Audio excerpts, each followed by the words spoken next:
నమస్కారం. సిక్కోలు హృదయ స్పందన న్యూస్కు స్వాగతం. నేను మీ వెంకట్. ఈరోజు వార్తా విశేషాలు ఇలా ఉన్నాయి. కేంద్ర పౌర విమానయాన శాఖ మంత్రి కింజరాపు రామ్మోహన్ నాయుడు మంగళవారం శ్రీకాకుళం జిల్లా పలాసలో సుడిగాలి పర్యటన నిర్వహించారు. ఉదయం పలాస చేరుకున్న ఆయన రైల్వే స్టేషన్ సమీపంలోనే పై వంతెన పనులను పరిశీలించి ప్రాజెక్టు నివేదికను సమీక్షించారు. పనులు ఆలస్యం కాకుండా రేయింబౌళ్ళు కొనసాగించి ఏప్రిల్ నాటికి వంతెనను అందుబాటులోకి తేవాలని అధికారులను ఆదేశించారు. వంతెనకు అనుబంధంగా సర్వీస్ రోడ్డు పనులు కూడా వేగవంతం చేయాలని సూచించారు. అనంతరం నెమలికొండ ప్రాంతంలో నిర్మించనున్న కేంద్రీయ విద్యాలయ స్థలాన్ని పరిశీలించారు.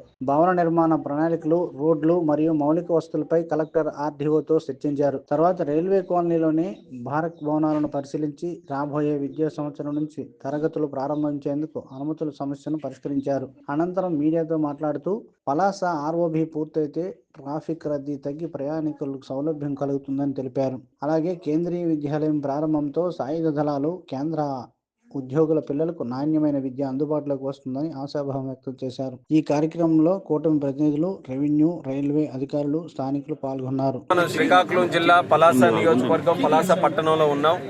శ్రీకాకుళం జిల్లాకే ఒక ప్రముఖమైనటువంటి వ్యాపార వాణిజ్య కేంద్రం మన పలాస పట్టణం.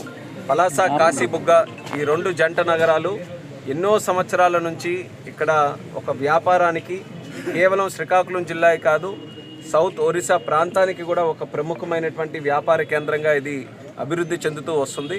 అయితే ఇక్కడ కొన్ని డెవలప్మెంట్ వర్క్స్ కూటమి ప్రభుత్వం వచ్చిన తర్వాత చేపట్టినటువంటి డెవలప్మెంట్ వర్క్స్ని ఇన్స్పెక్ట్ చేయడానికి ఈరోజు ప్రత్యేకంగా ఇక్కడ ఒక విజిట్ కూడా నేను పెట్టుకున్నాను.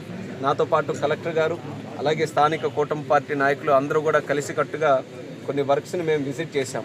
అందులో ప్రధానమైనటువంటిది సుమారు 18 సంవత్సరాలుగా ఈ పలాస, కాశీబుగ్గ పట్టణానికి పట్టి పీడిస్తున్నటువంటి ఆర్ఓబి, ఎప్పటి నుంచో జరగాల్సినటువంటి ఆర్ఓబి కార్యక్రమం సుదీర్ఘకాలం వరకు దాని మీద సరైనటువంటి దృష్టి పెట్టక, అలాగే గతంలో ఉన్నటువంటి ప్రభుత్వం దాన్ని నిర్వీర్యం చేసే పద్ధతిలో అసలు ఒక్క రూపాయి కూడా ఖర్చు పెట్టకుండా దాన్ని ముందుకు కొనసాగించక ఎన్నో సంవత్సరాల నుంచి అది ఉండిపోయింది. అటువంటి ఆ ఆర్ఓబి కార్యక్రమానికి కేంద్ర రైల్వే మంత్రి గారికి మన కూటమి ప్రభుత్వం వచ్చిన వెంటనే దాన్ని రిప్రజెంట్ చేస్తే ఆయన కూడా సుముఖంగా అది ఎట్టి పరిస్థితుల్లో అది సెటిల్ చేయాలనే ఆలోచనతో సుమారు 46 కోట్ల రూపాయలు 100% ఇంకా రైల్వే కాంపోనెంట్గా దాన్ని మార్చి ఆ యొక్క ఆర్ఓబిని కూడా పూర్తి చేయడానికి రైల్వే మినిస్టర్ గారు అశ్విని వైష్ణవ్ గారు మనకి సహకారం అందించడం జరిగింది. గత సంవత్సరం సుమారు జూన్, జూలై నెలల్లో అది శాంక్షన్ అయిన వెంటనే దానికి సంబంధించినటువంటి కాంట్రాక్టర్ను కూడా నిర్ధారించి పనులు వేగవంతంగా చేయించి ఈ సంవత్సరం ఏప్రిల్ నాటికల్లా పూర్తి చేయాలని ఒక టైం లైన్ మేము పెట్టుకున్నాం. దానికి సంబంధించి ఫీల్డ్ విజిట్ ఈరోజు చేసాం. ఈరోజు కొంత స్లో అయినటువంటి మాట ఇక్కడ లోకల్గా వచ్చిన తర్వాత కాంట్రాక్టర్ కూడా స్ట్రిక్ట్గా చెప్పాం, ఏప్రిల్ నాటికల్లా ఫుల్ ఫ్లెడ్జ్డ్గా పలాసలో ఆర్ఓబి తాలూకా కార్యక్రమాలు జరగాలని. దానికి సంబంధించి రాష్ట్ర ప్రభుత్వం అలాగే జిల్లా తరఫున కలెక్టర్ గారు అందరూ కూడా ఎటువంటి సపోర్ట్ కావాలన్నా అంత సపోర్ట్ అంతా కూడా ఎక్స్టెండ్ చేస్తామని కూడా కాంట్రాక్టర్ వాళ్ళకి చెప్పడం జరిగింది. అయితే ఆ స్ట్రక్చర్ మీరు అందరూ కూడా చూసుంటారు. ఎంతో కాలం నుంచి అక్కడ ఆర్ఓబి లేని పరిస్థితుల్లో సుమారు అక్కడ హైవే నుంచి వచ్చిన వాళ్ళు కానీ, కాశీబొగ్గ నుంచి బయటికి వెళ్లాల్సిన వాళ్ళు కానీ అక్కడ రైల్వే గేట్ దగ్గర ఆగితే సుమారు 1-2 గంటల సేపు కూడా కొన్ని సందర్భాల్లో అక్కడే నిలిచిపోయినటువంటి సందర్భం ఉండేది. అయితే సామాన్య ప్రయాణికులకు ఒక రకమైనటువంటి ఇబ్బంది అయితే, కొంతమంది ప్రెగ్నెంట్ విమెన్ కానీ, మెడికల్ ఎమర్జెన్సీ కానీ, చిన్నపిల్లలు ప్రయాణించినప్పుడు కానీ అంతంతసేపు ఉండి నరకయాతన పడినటువంటి సందర్భాలు ప్రయాణికులు నాతో చెప్పినటువంటి సందర్భాలు కూడా ఎన్నో ఉన్నాయి. అందుకనే మన కూటమి ప్రభుత్వం వచ్చిన తర్వాత టాప్ ప్రయారిటీగా ఎట్టి పరిస్థితుల్లో కేంద్రం తాలూకా సహకారం తీసుకొని ఆ బ్రిడ్జిని పూర్తి చేయాలనుకున్నాం. ఈరోజు అది కళని సాకారం చేసేటటువంటి రోజు దగ్గరికి రావడంతో ఎంతో ఆనందంగా ఉంది. అయితే పనుల్లో ఎక్కడ కూడా ఆలస్యం జరగకుండా మంచి క్వాలిటీతో ఆర్ఓబి చేయాలి. 2 సైడ్లు కూడా చక్కగా సర్వీస్ రోడ్లు రావాలనే ఆలోచనతో మరొకసారి ఫీల్డ్ విజిట్లో కూడా చేశాం. ఆయన కూడా ఇన్స్ట్రక్షన్స్ ఇవ్వడం జరిగింది. ఆ రోజు గతంలో ఎన్నికలకు ముందే స్పష్టంగా తెలియజేశాం, మళ్ళీ ఈసారి కూటమి ప్రభుత్వం వచ్చిన తర్వాత కేంద్ర ప్రభుత్వంతో మరి మాట్లాడి ఎట్టి పరిస్థితుల్లో కేంద్రీయ విద్యాలయం ఒకటి ఏర్పాటు చేస్తామని. జిల్లాకి ఆల్రెడీ ఒకటి శ్రీకాకుళం దగ్గరలో ఒకటి ఉంది, కానీ మన జిల్లాలో ఉండేటటువంటి కెపాసిటీ చూసుకొని మళ్ళీ మనం ఒత్తిడి చేసి గత సంవత్సరం అక్టోబర్ 1వ నాడు మరి మోదీ గారి సమక్షంలో కేంద్ర క్యాబినెట్లో కొత్తగా మన రాష్ట్రం, మన జిల్లాలో, మన దేశంలో 57 కేంద్రీయ విద్యాలయాలు ఉంటే అందులో మొట్టమొదటిది మన శ్రీకాకుళం మనం శాంక్షన్ చేసుకోగలిగాం. Gates Foundation chairman Bill Gates సోమవారం ఏపీ పర్యటనలో భాగంగా అమరావతి సచివాలయానికి చేరుకున్నారు. సచివాలయం వద్ద ముఖ్యమంత్రి చంద్రబాబు నాయుడు, డిప్యూటీ సీఎం పవన్ కళ్యాణ్ స్వాగతం పలికారు. సీఎం చంద్రబాబును చూసిన Bill Gates hello friend, how are you అంటూ ఆత్మీయంగా పలకరించారు. అనంతరం ముఖ్యమంత్రి తన మంత్రివర్గ సహచరులను బిల్ గేట్స్ కు పరిచయం చేశారు. అంతకుముందు గన్నవరం విమానాశ్రయంలో మంత్రి నారా లోకేష్ సహా పలువురు మంత్రులు, అధికారులు బిల్ గేట్స్ ను స్వాగతం పలికారు. శ్రీకాకుళం జిల్లా మందస పోలీస్ స్టేషన్ పరిధిలో 2019లో నమోదైన ఫోక్సో కేసులో నిందితుడికి కోర్టు శిక్ష విధించినట్లు ఎస్పీ కేవి మహేశ్వరరెడ్డి ఒక ప్రకటనలో తెలిపారు. బాలికను అసభ్యంగా వేధించిన ఘటనపై సాక్ష్యాధారాలు పరిశీలించిన న్యాయమూర్తి నిందితుడికి ఫోక్సో చట్టం కింద 1 సంవత్సరం జైలు శిక్షతో పాటు 500 రూపాయల జరిమానా విధించారని, అదేవిధంగా ఐపీసీ 506 సెక్షన్ కింద మరో 6 నెలలు జైలు శిక్ష ఖరారు చేసిందని అన్నారు. పిల్లలపై లైంగిక వేధింపుల కేసుల్లో పోలీసులు కఠినంగా వ్యవహరిస్తారని జిల్లా ఎస్పీ కేవి మహేశ్వరరెడ్డి తెలిపారు. శ్రీకాకుళం నగరంలోని తన క్యాంపు కార్యాలయంలో సోమవారం కేంద్ర పౌర విమానయాన శాఖ మంత్రి కింజరాపు రామ్మోహన్ నాయుడు ప్రజా దర్బార్ కార్యక్రమాన్ని చేపట్టారు.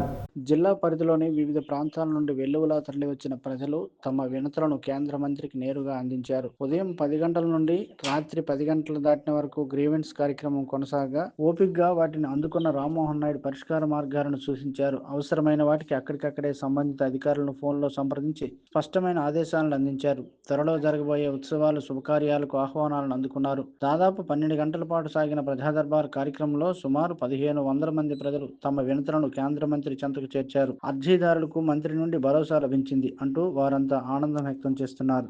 మాజీ మంత్రి, శాసనమండలి విపక్ష నేత బొత్స సత్యనారాయణపై కిరాక్ ఆర్పీ చేసిన వ్యాఖ్యలను వైసీపీ నాయకులు తీవ్రంగా ఖండించారు.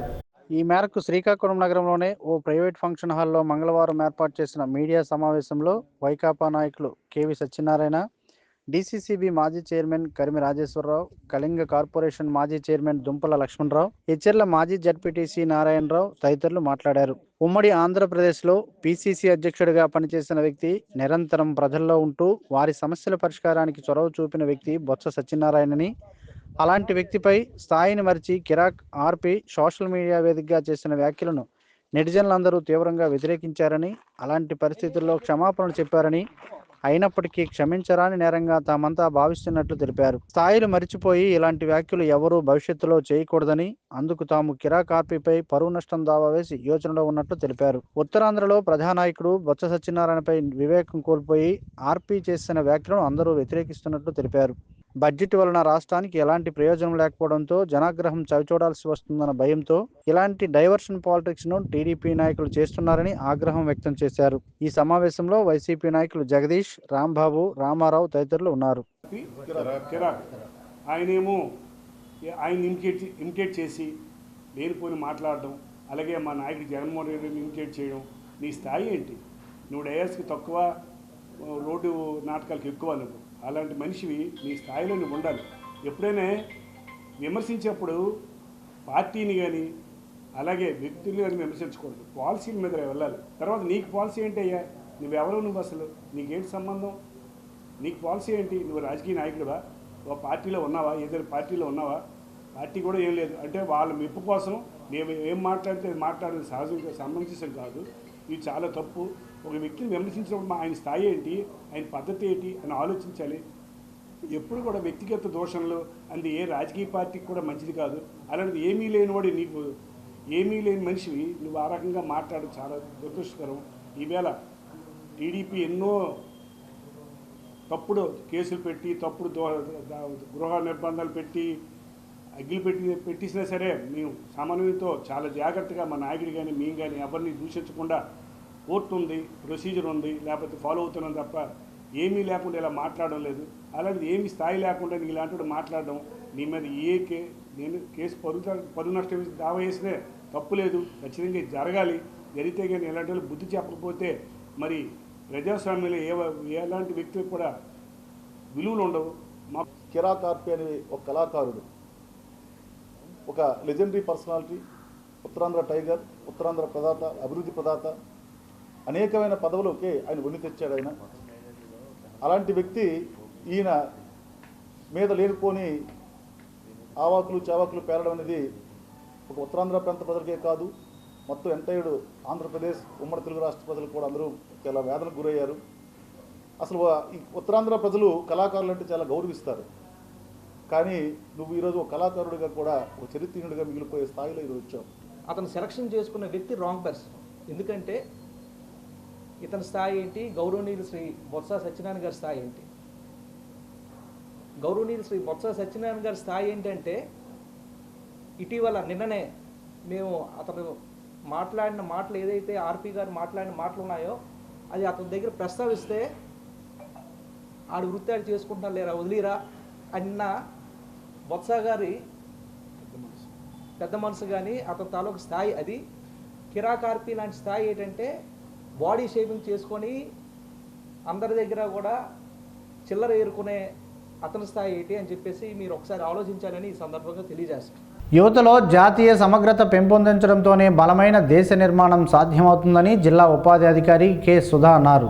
కేంద్ర యువజన వ్యవహారాలు క్రీడల మంత్రిత్వ శాఖ మేరా యువ భారత్ ఆధ్వర్యంలో శ్రీ శివాని ఫార్మసీ కళాశాలలో నిర్వహిస్తున్న అంతర్ జిల్లా యువజన మార్పిడి కార్యక్రమాన్ని ఆమె ప్రారంభించారు. ఈ సందర్భంగా స్వామి వివేకానంద చిత్రపటానికి నివాళులర్పించి వివిధ జిల్లాల యువత పరస్పరం ఆలోచనలు పంచుకోవడం ద్వారా అవగాహన పెరుగుతుందని తెలిపారు. మేరా యువ భారత్ డిప్యూటీ డైరెక్టర్ కె వెంకటోజ్వల్ మాట్లాడుతూ 5 రోజుల శిబిరంలో నెల్లూరు యువతకు శ్రీకాకుళం జిల్లాలోని చారిత్రక సాంస్కృతిక ప్రదేశాలను పరిచయం చేస్తామని తెలిపారు. సాంస్కృతిక కార్యక్రమాలు, చర్చలు, శ్రమదానం ద్వారా నాయకత్వ లక్షణాలు అభివృద్ధి చేస్తామని వివరించారు. యువజన సర్వీసుల శాఖ సిఇఓ వివి అప్పలనాయుడు ఇలాంటి శిబిరాలు యువత భవిష్యత్తుకు దోహదపడతాయని పేర్కొన్నారు. విశాఖపట్నంలో ఈ నెల 23వ తేదీన the Andhra body builders association ఆధ్వర్యంలో మిస్టర్ ఆంధ్ర రాష్ట్ర స్థాయి బాడీ బిల్డింగ్ పోటీలు జరుగుతున్నాయి. ఈ పోటీల్లో శ్రీకాకుళం జిల్లా నుంచి సుమారు 20 మంది పాల్గొంటారని స్టార్ బాడీ బిల్డర్స్ ప్రధాన కార్యదర్శి వి విజయ్ కుమార్ మంగళవారం ఒక ప్రకటనలో తెలిపారు. కేఆర్ స్టేడియంలో క్రీడాకారులను ఈరోజు ఎంపిక చేయడం జరిగిందని, శ్రీకాకుళానికి చెందిన ఎం వంశీరెడ్డి 55 కేజీలు, V Uday Kiran OG gym Srikakulam P Dhanraj 60 కేజీలు, ఫ్లెక్స్ జిమ్ శ్రీకాకుళం ఇబ్రహీం 60 కేజీలు, OG gym Srikakulam K Vishnuvardhan 75 కేజీలు, OG gym Srikakulam R Dilleswararao, Flex gym Srikakulam master కేటగిరీలో K Gaurishankar Flex gym Srikakulam నుంచి ఎంపిక అయినట్లు ఆయన పేర్కొన్నారు. ఈ సందర్భంగా ఎంపికైన క్రీడాకారులకు the Andhra body builders association జిల్లా secretary K Gaurishankar, T Jeevan, Balagaprasad, Srikakulam senior body builder తదితరులు అభినందనలు తెలిపారు. విద్యాధనం సర్వధనాలలో ప్రధానమైందని బీజేపీ నాయకులు పోకతోట సింహాచలం అన్నారు. శ్రీకాకుళం మంగువారి తోటకు చెందిన సరంతి నాగు శ్యామల దంపతుల కుమార్తె జయలక్ష్మి వైద్య విద్యను అభ్యసించేందుకు మంగళవారం ఆర్థిక సహాయం అందించారు. ఈ సందర్భంగా సింహాచలం మాట్లాడుతూ ప్రతిభ కలిగిన విద్యార్థిని చదువుకు పేదరికం అడ్డంకి కాకూడదనే ఉద్దేశంతో సర్టిఫికేట్ రుసుమును భరించామని తెలిపారు. కుటుంబ పరిస్థితిని సామాజిక సేవకులు ఉర్లం శివతేజ, పీకే ఎంటర్టైన్మెంట్ వ్యవస్థాపకులు సత్యవాడ ప్రసాద్, కీర్తిలు తన దృష్టికి తీసుకొచ్చారని తెలిపారు. విద్య భౌతిక సంపద కంటే ఉన్నతమని, జ్ఞానదానం అత్యుత్తమని సేవని పేర్కొన్నారు. ఈ కార్యక్రమంలో పలువురు దాతలు సహకారం అందించగా విద్యార్థిని కుటుంబ సభ్యులు, సామాజిక కార్యకర్తలు, పీకే ఎంటర్టైన్మెంట్ సభ్యులు పాల్గొన్నారు. ఎస్సీ ఎస్టీ టీచర్స్ ఫెడరేషన్ 1991 రాష్ట్ర డైరీతో పాటు దళిత హక్కుల పరిరక్షణ సమితి పే బ్యాక్ టు సొసైటీ క్యాలెండర్ను కేంద్ర మంత్రి కింజరాపు రామ్మోహన్ నాయుడు తన క్యాంపు కార్యాలయంలో ఆవిష్కరించారు. ఈ సందర్భంగా ఉపాధ్యాయులు, దళిత ఉద్యోగుల సమస్యలపై వినతి పత్రాలను అందజేయగా వాటిపై సానుకూలంగా స్పందించి పరిష్కారానికి కృషి చేస్తామని మంత్రి హామీ ఇచ్చారు. డైరీలోని సమాచారాన్ని పరిశీలించిన కేంద్ర మంత్రి సమగ్రంగా ముద్రించారని అభినందించారు.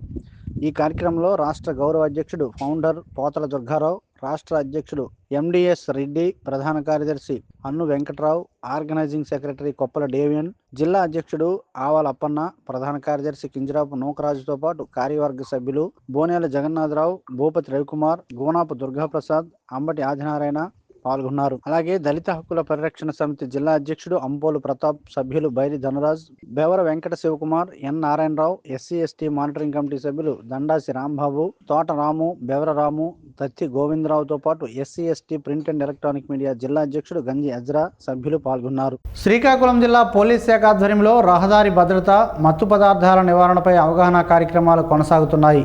సోమవారం జిల్లా పోలీస్ కార్యాలయంలో రహదారి భద్రతా నియమాలు పాటించండి, మత్తు పదార్థాలకు దూరంగా ఉండండి అనే సందేశంతో రూపొందించిన పోస్టర్ను అదనపు ఎస్పీ కేవి రమణ ఆవిష్కరించారు. ఈ సందర్భంగా యువత డ్రగ్స్ కు దూరంగా ఉండాలని, ట్రాఫిక్ నియమాలు తప్పనిసరిగా పాటించాలని ఆయన సూచించారు. మద్యం లేదా ఇతర మత్తు పదార్థాల ప్రభావంలో డ్రైవింగ్ ప్రమాదకరమని హెచ్చరించారు. జిల్లాలో పాఠశాలలు, కళాశాలలు మరియు ప్రజా ప్రదేశాల్లో అవగాహన కార్యక్రమాలు కొనసాగుతాయని తెలిపారు. ఈ కార్యక్రమంలో traffic inspector V Ramarao, SI Suresh, సామాజిక కార్యకర్త వంగపండు రవికుమార్ పాల్గొన్నారు. శ్రీకాకుళంలో దళిత ఆదివాసీ జేఏసీ నాయకులు జిల్లా అధికారులను మర్యాదపూర్వకంగా కలిసి అభినందనలు తెలిపారు. ఈ సందర్భంగా DSP Vivekananda, municipal commissioner Hanumanth కోర్మారావులను కలిసి శ్రీకాకుళం డివిజన్ మున్సిపల్ కార్పొరేషన్ పరిధిలోని దళిత సమస్యలను వివరించారు. దీనిపై అధికారులు సానుకూలంగా స్పందించి తమ దృష్టికి తీసుకొచ్చిన సమస్యల పరిష్కారానికి కృషి చేస్తామని భరోసా కల్పించినట్లు దళిత ఆదివాసీ జేఏసీ నాయకులు తెలిపారు. అధికారులను కలిసిన వారిలో జేఏసీ రాష్ట్ర director Bonela Apparao, SC ST monitoring committee సభ్యులు తోట రాము, దండ రాంబాబు, కేదల వెంకటరమణ, గంజి అజ్రా, దళిత హక్కుల పరిరక్షణ సమితి జిల్లా అధ్యక్షుడు అంపోలు ప్రతాప్, ప్రధాన కార్యదర్శి పోతుల దుర్గారావు, దత్తి గోవిందరావు, బైరి ధనరాజ్, పాండ్రంకి తారక్ తదితరులు ఉన్నారు. శ్రీకాకుళం 31వ డివిజన్లో జరుగుతున్న సీసీ రోడ్డు పనులను డివిజన్ ఇన్ఛార్జ్ విభూతి సూరిబాబు పరిశీలించారు. పనుల నాణ్యతపై రాజీ పడొద్దని గుత్తేదారులకు సూచించారు. శ్రీకాకుళం నగరంలోని 31వ డివిజన్ పరిధి దండి వీధిలో కొనసాగుతున్న సీసీ రోడ్డు పనులను ఏపీ ప్రభుత్వం కనీస వేతన సలహా మండలి డైరెక్టర్, డివిజన్ ఇన్ఛార్జ్ విభూతి సూరిబాబు ఈ రోజు పరిశీలించారు. సచివాలయ సిబ్బందితో కలిసి పనుల పురోగతి, నాణ్యతను సమీక్షించారు. ఈ సందర్భంగా ఆయన మాట్లాడుతూ ప్రజలకు దీర్ఘకాల ప్రయోజనాలు కలిగేలా నాణ్యతా ప్రమాణాలు తప్పనిసరిగా పాటించాలని గుత్తేదారులకు స్పష్టం చేశారు. కూటమి ప్రభుత్వం అభివృద్ధి, సంక్షేమానికి ప్రాధాన్యత ఇస్తుందని తెలిపారు. ఈ కార్యక్రమంలో ఏ రాకేష్, సచివాలయ ఉద్యోగి చంద్రబాబు తదితరులు ఉన్నారు. ఉసిరికాయతో పలు ఆరోగ్య ప్రయోజనాలున్నాయని పలువురు ఆరోగ్య నిపుణులు చెబుతున్నారు. ఆ వివరాలేంటో ఈ రోజు ప్రసారమయ్యే ఆరోగ్యమే మహాభాగ్యంలో తెలుసుకుందాం.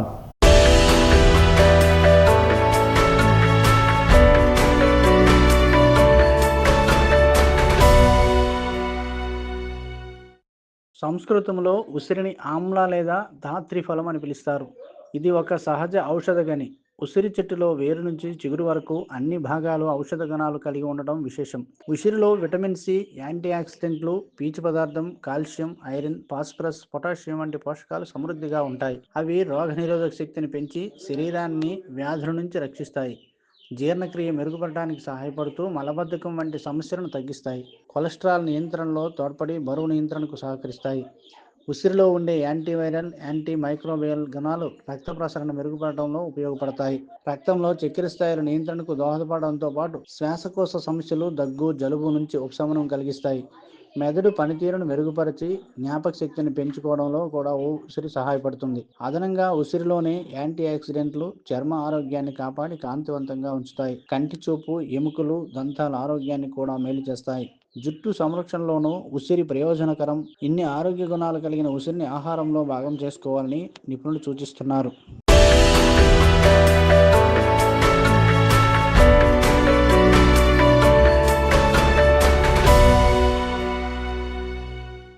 ఈ రోజు వార్తల్లో ఒక మంచి మాటను విందాం, ఆచరిద్దాం. సమాజ శ్రేయస్సును కాంక్షిస్తున్న మహనీయుల మాటల్లో నుంచి ఈరోజు. జీవనం గమనం గమ్యం. ఋషి చింతన. అండ ఉంటే కొండ బద్దలు కొట్టవచ్చు, విశ్వాసం ఉంటే కొండెక్కి తపస్సు చేయవచ్చు. హైందవ తత్వంలో అంతా పరమాత్మ సత్యమే కాని గురువుల నోట్లోనే అంతా అహమే. ఓం శ్రీ గాయత్ర్యై నమః. స్పందన న్యూస్ ఇప్పుడు యూట్యూబ్లో అందుబాటులో ఉంచడమైనది. ఎస్టీవీ స్పేస్ స్పందన టైప్ చేసి ప్రేక్షకులు తమకు అనుకూలమైన సమయంలో న్యూస్ను వీక్షించగలరు. ఈ వార్తలు ఇంతటితో సమాప్తం. మరలా ప్రసారమయ్యే స్పందన న్యూస్లో కలుద్దాం. అంతవరకు సెలవు. నమస్కారం. మీ మాటే మా బాట.